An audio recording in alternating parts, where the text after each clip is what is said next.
tura olmaslik mumkin edi. Ammo so'nggi 40 yil ichida kuchli turbulentlik chastotasi 2 barobar oshdi. Buning sababi shundaki, iqlim o'zgarishi atmosferada oqadigan yerdagi emas, balki havodagi daryolar o'zanini o'zgartirdi. Bular jet oqimlar deb ataladi. Ularda havo 400 km/soat tezlikkacha tezlashadi.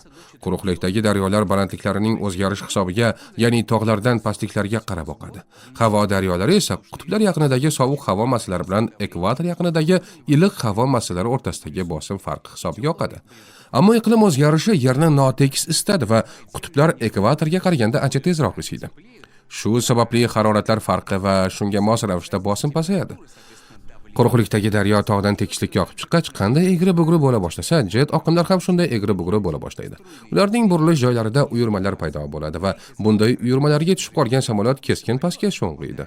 Ammo yaxshi yangilik ham bor. 100 yildan keyin biz turbulentlikda ancha kamroq boshdan kechiramiz, chunki ko'pchiligimiz samolyotda uchishni to'xtatamiz. Aviatsiya global iqlim o'zgarishlariga katta hissa qo'shadi va shuning uchun samolyotlardan voz kechish yoki nimadir o'ylab topishga to'g'ri keladi. Lekin katta ehtimol bilan voz kechishga to'g'ri keladi.